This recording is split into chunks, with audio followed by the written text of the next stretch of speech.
What's up, guys? This is Bao Fam with Mixology Studios Online, and today we're going to talk about what to look for in an audio engineer / studio, and this is for artists. Stay tuned.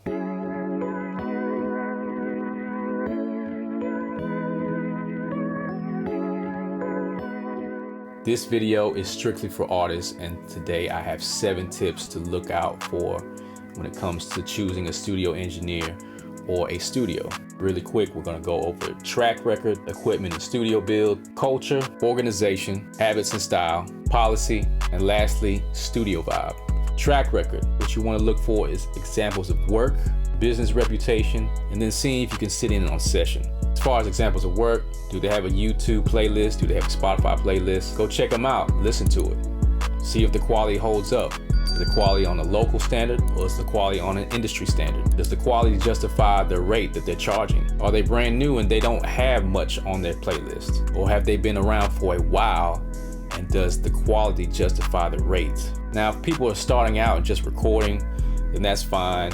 Usually it's very easy to record, but it's very difficult to mix. Business reputation. Have they ran off with people's money? Have they set schedules and they put off people and kept putting them off? Or have they booked sessions professionally, give you a scheduled time, and then be there exactly as scheduled? Ask around. Usually studio engineers or studios are known by word of mouth, and their reputation is either at a high standard or a low standard. Some people are gonna say, oh, they love working with this person. Some people are gonna say that they hate working with this person. 9 times out of 10, if they love it more than hate it, then you can go with it. There might be that one bad apple, but that's okay. Can't please everybody, so just go with the majority of what people say. You can go back to the playlist and try to reach out to these artists and then ask about who they recorded with and how was their experience. Do some background checks before you even step into the studio. And when you're ready, contact them and then go from there. What you can do is try to sit in on a session and just observe their work ethic. Are they on the phone? Are they paying attention to the clients? Are they super focused in on the program?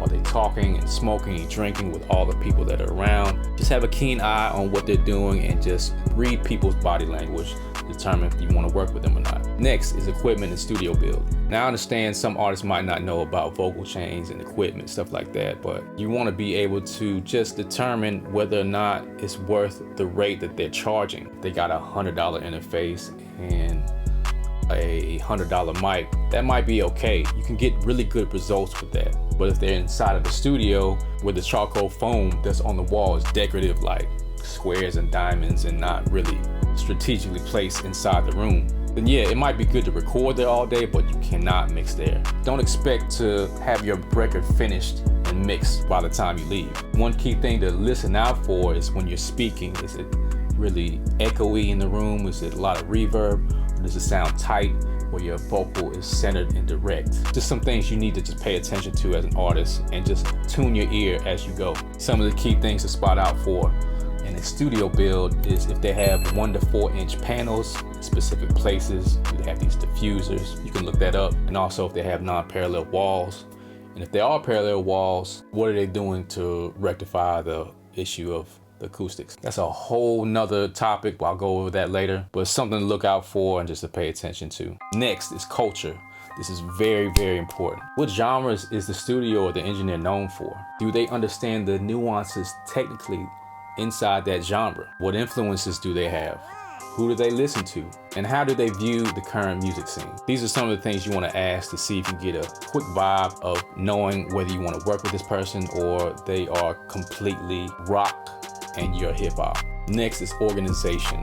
This is super key as well. You don't know how many times where I've heard horror stories where people were recorded somewhere and they lost all their files or just didn't save them and the engineer just threw everything away after they left or a couple months later. I always say that organization is very closely tied to how they live. If they live all messy and have stuff all over the place, they can't keep up with things. Most times, they're not gonna keep up with yours. They're gonna have files all over the computer. They're not gonna be able to find things. When it comes time to get your sessions or your files, they're not gonna be able to find it, and they're not gonna be able to email it to you. How's the client database management? Do they archive your sessions? How long do they archive it? If they archive it, that's something you wanna ask if you don't have your own hard drive. But artists should always have their hard drive and take their sessions with you after every session. Next is habits and style. As far as habits is concerned, are they drug free or are they on drugs? I hate to say it, but are they on coke? Are they on weed? If they are, is it gonna affect their work? Most times, drugs, alcohol, whatever. I hate to say it, but it's gonna affect the work. Sometimes in a really good way in the creative process, sometimes in a really bad way in a business sense. The best thing you can do is find somebody that's creative and also business oriented. Also, you might love to work with creatives, but they're super drugged up and they can't keep up with their own lives. So don't expect them to keep up with your musical life either if they are. Next is style. Is the engineer mixing as you go when you record? Are they a producer slash engineer, or are they just an engineer, or are they a producer?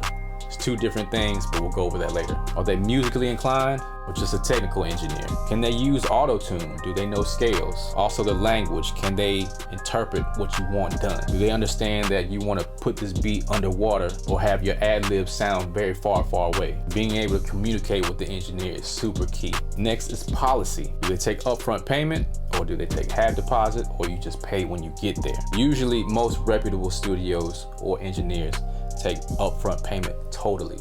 I used to do this, but I had to work my way up to it.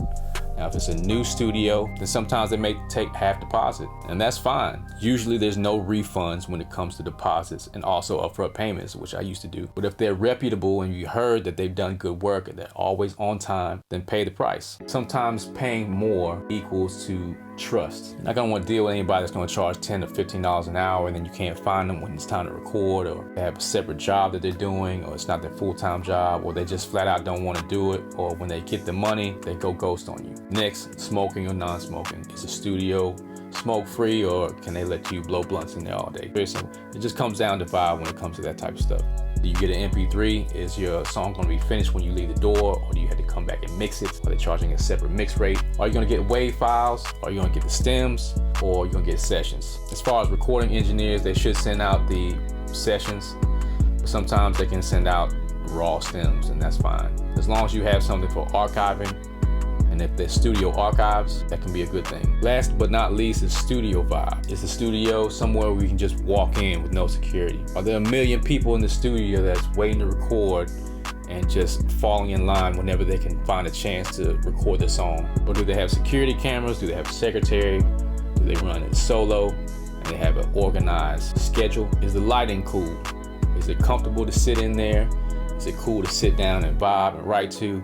Or does it feel rushed and they're just trying to get you in and out in an hour or 2 or 4 and be done with the session? Do you get along with the engineer? The main thing is that you want to be comfortable in the environment you're creating at. Understand that, you know, the rate is either at the hourly rate or by the block, and make sure you have plenty of time to complete what you're trying to do. If you have a high-end engineer that can record 1 or 2 songs in an hour and from start to finish, then great, but you got to be on point as an artist. Or can you book a 4-hour block or 8-hour block and just sit there, chill and vibe, and be able to record whenever you feel the need to? It's all about being comfortable and also being comfortable with your budget. Hope you enjoyed this video. Please like, subscribe, and comment below what you want me to talk about and what you're interested in. Please let me know, and I'll see you guys in the next video.